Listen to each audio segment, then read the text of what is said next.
এটা উৎমাছড়া, এটা তোরংছড়া, আর সর্বশেষ সেটা হচ্ছে বিছনাকান্দি। রাস্তায় পড়বে এরকম বিশাল পাহাড় আর পাশে এরকম বিশাল লেক। এর মাঝখান দিয়ে হাঁটছি আমি একটা অজানা পথ এবং একটা নতুন অভিজ্ঞতার খোঁজে। চলুন আমার সাথে, কিভাবে যাবেন সবকিছু জানতে পারবেন আজকের এই ভিডিওতে।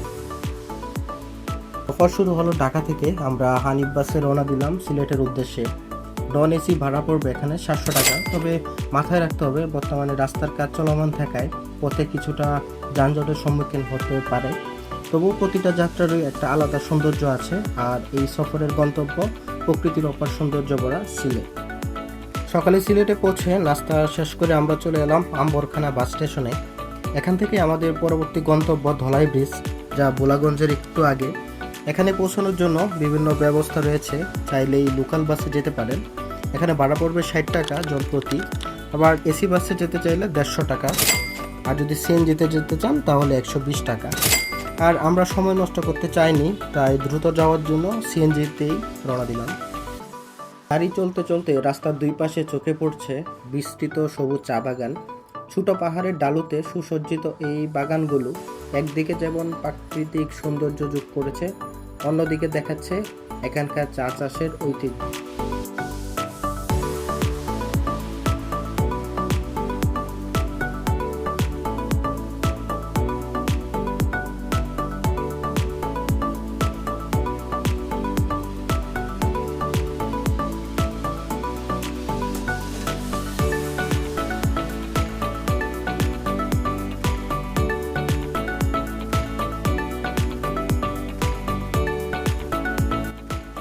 আমরা এখন চলে আসছি হচ্ছে ধলাই ব্রিজে। এটাই হচ্ছে ধলাই ব্রিজ।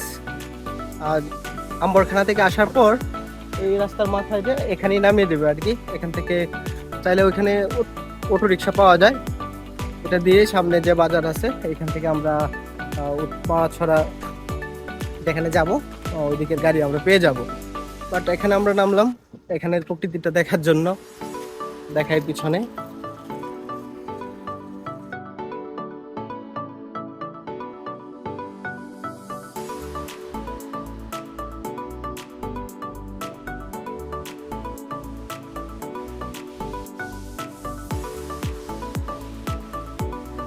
আমরা এখন চলে আসছি দয়ার বাজারে। দলাই ব্রিজ থেকে মাত্র হচ্ছে জনপ্রতি 20 টাকা ভাড়া এখানে। আর এখান থেকেই হচ্ছে উৎমাছড়ার যে সিএনজি অথবা বলেন বাইক, দুইভাবে যাওয়া যায়। আর যদি এখান থেকে সিএনজি যুগে যান তাহলে 100 টাকা করে লাগবে, আর বাইকে গেলে হচ্ছে 100 টাকা, আর লোকালি গেলে হয়তো বা 40 টাকা। সেটা দামাদামি করে দেখতে হবে, দেখি আমাদের কত টাকা লাগে।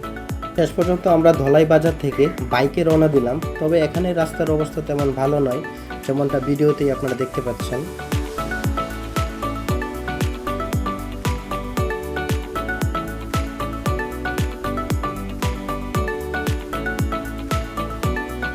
উৎপাছড়াতে পৌঁছেই আমাদের বাইকের যে ড্রাইভার ছিল উনি আমাদের পরামর্শ দিচ্ছিল যদি আমরা উৎপাছড়াতে থেকে তুরংছড়াতে যাই, হেঁটে গেলে কিভাবে যাব সেটা আমাদের দেখিয়ে দিচ্ছিলেন।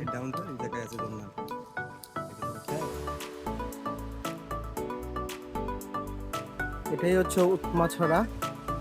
আর এই পানিটা আসতেছে মূলত ওই সাইডে উপরে একটা ঝর্ণা আছে। ঝর্ণাটা হচ্ছে ইন্ডিয়ার ভিতরে, মেঘালয়ে। আর এই ঝর্ণা দিয়ে পানি আসতেছে বাংলাদেশে। আর এই যে দেখা যায় রেলগোলা, এটা হচ্ছে ইন্ডিয়ার বর্ডার লাইন।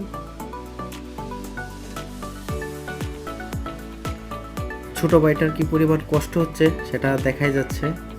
সে এই পারে আসতে চাইতেছে, বাট পানির স্রোতের কারণে সে আসতে পারতেছে না। এরকম একটা জায়গায় আসবো আর এরকম পানি পাবো আর সেখানে এভাবে ডুবাবো না, সেটা তো আর হয় না। তবে এখানের পানি যথেষ্ট পরিমাণ ঠান্ডা, সেটা মাথায় রেখেই আপনারা পানিতে নামবেন।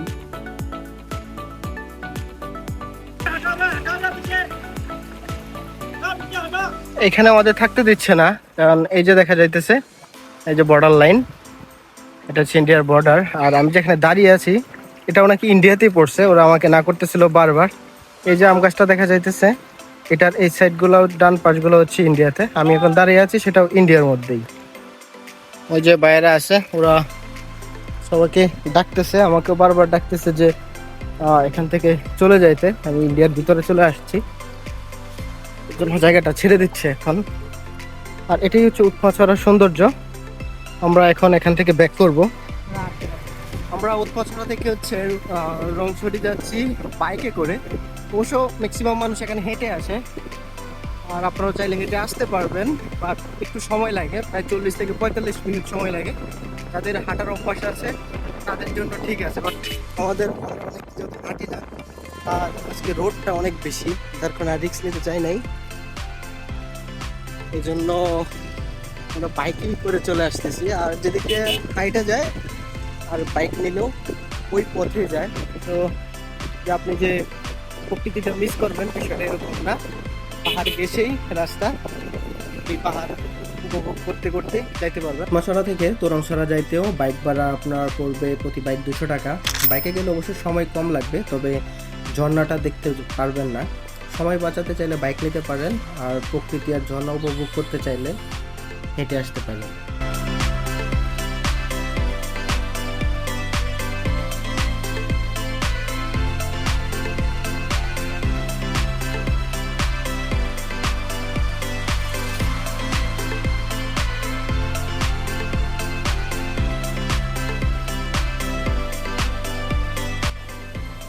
এটাই হচ্ছে তোরংছড়া, আর এটাও ইন্ডিয়ার লাস্ট বর্ডারে অবস্থিত।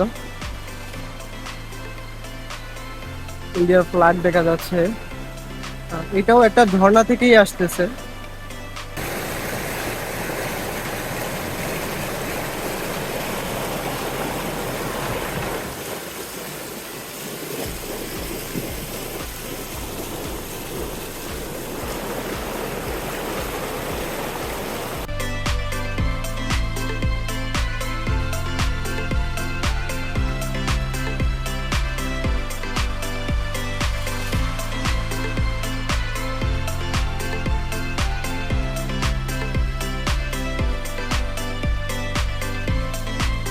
আমরা একটা গ্রামের ভিতর দিয়ে হাঁটতেছি তোরং থেকে। এখন আমরা যাব হচ্ছে বিছনাকান্দিতে। বিছনাকান্দিতে যেতে হলে অবশ্যই এখান থেকে সরাসরি গাড়ি নেই, আপনাকে প্রায় আধা ঘন্টা 40 মিনিটের মতো আবার হাঁটতে হবে। অবশ্য মানুষদেরকে জিজ্ঞেস করে করে আসবেন, না হয়তো রাস্তা হারায় ফেলতে পারেন। আমরা একটা সাঁকু দিয়ে দেখছেন পার হয়েছি, ওইটা ওই বাড়ির পার্সোনাল সাঁকু ছিল, রাস্তা ওইটা না, রাস্তাটা পাশ দিয়ে ছিল, ওইখানে প্রায় সমান পানি, তাই ওই দিকে আমরা পার হইনি।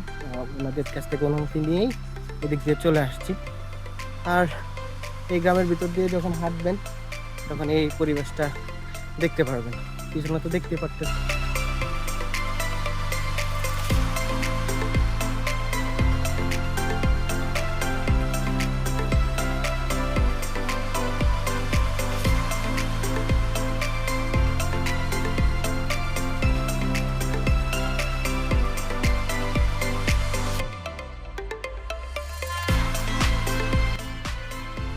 আমরা এখানে আসি হচ্ছে দমদমে, আবার কেউ ভাঙ্গা বলে, মানে এটা একটা রাস্তা, এই রাস্তার সামনে হচ্ছে ভাঙ্গা, এই জন্য ভাঙ্গা নামে আসলে অনেকে চিনে। আর এটাকে আমরা নৌকা দিয়ে পার হইতে হবে, নৌকার জন্য অপেক্ষা করতেছি। আর ওই পার থেকে আমরা সরাসরি হচ্ছে বাইকে করে বিছনাকান্দির দিকে যাত্রা শুরু করব। আর এখানে যদি আমি দেখাই, এইখানের যে ভিউটা আমার কাছে মনে হইতেছে যে রংছড়ি থেকে এইটাই সবচেয়ে বেশি সুন্দর। এই জায়গাটা কেন সুন্দর সেটা আপনারা দেখলেই বুঝতে পারবেন। ফোনে কতটুকু আসবে আমি জানি না, বাট আমি দেখাই শুধু আপনার।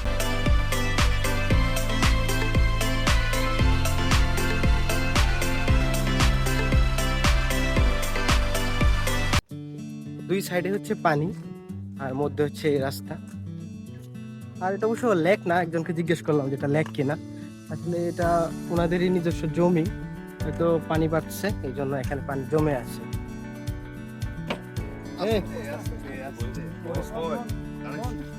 কে ভাড়া কত কত করে জন প্রতি? 20 টাকা তো কমে।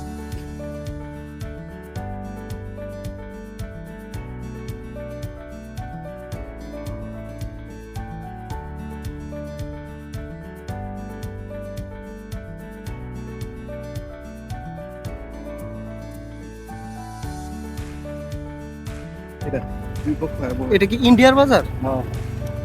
তাহলে বাজার কেমনে করে এখানে?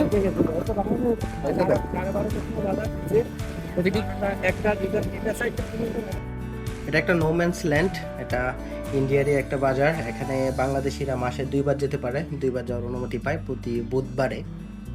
আর আমরা বাইকে করে আবার চলে আসলাম বিছানাকান্দিতে।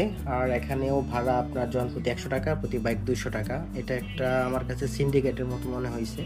যেখানে গেছি, যেখানে উঠছি, বাইক ভাড়া আপনার প্রতি বাইক 200 টাকা করে লাগছে। সো সেটাই আপনারা মাথায় রাখবেন। আমাদের আজকে ট্যুরের সর্বশেষ স্পট হচ্ছে এটা। আমরা এখন আছি হচ্ছে বিছানাকান্দিতে। আমরা শুরুতে উৎমাছড়া, তোয়াংছড়ি এবং এখানে এসেছি। একদিনের জন্য ট্যুরটা ঠিক আছে, তবে আমার কিছু অ্যাডভাইসও থাকবে এবং আমার কিছু অভিজ্ঞতাও বলতে পারবো। এখানে প্রত্যেকটা স্পটেই সেম, উৎমাছড়াতেও সেম, তোয়াংছড়িও সেম এবং বিছানাকান্দিটাও সেম। তবে বিছানাকান্দির এরিয়াটা অনেক বড়, সেটা আপনারা দেখতেই পারতেছেন। তোয়াংছড়ি তুলনামূলক একটু ছোট ছিল, আর উৎমাছড়াটা মোটামুটি ভালো এবং ওইখানে ঢেউটা অনেক বেশি ছিল যেহেতু ঝর্ণাটা কাছে ছিল। এখানে হয়তো ঝর্ণাটা একটু দূরে, যার কারণে পানির স্রোত একটু কম, বাট এরিয়াটা অনেক বড়। আর ওইখানে যে দেখতে পারতেছেন সেগুলো হচ্ছে এখানে, এটা হচ্ছে বিছানাকান্দির হাট। এখানে আপনারা চাইলে কেনাকাটা করতে পারেন। এখানে অনেকে এদিক দিয়ে হেঁটে পার হইতেছে, চাইলে হেঁটে পার হইতে পারবেন। আবার অনেক মানুষ ওই যে দেখা যায় নৌকা দিয়ে পার হইতেছে, ম্যাক্সিমাম মানুষ অবশ্য। অনেকদিন ধরে শুনে আসছিলাম 5 ভাই হোটেলের খাবার নাকি অসাধারণ। অবশেষে খেয়ে সত্যি তার প্রমাণ পেলাম। সুস্বাদু সেই খাবার আমাদের সারাদিনের ক্লান্তি দূর করে দিল। এভাবেই শেষ হলো আজকের ভ্রমণ। পরের গন্তব্য আমাদের জাফলং, সেখানে নতুন অভিজ্ঞতা নিয়ে আবার ফিরে আসবো। ধন্যবাদ।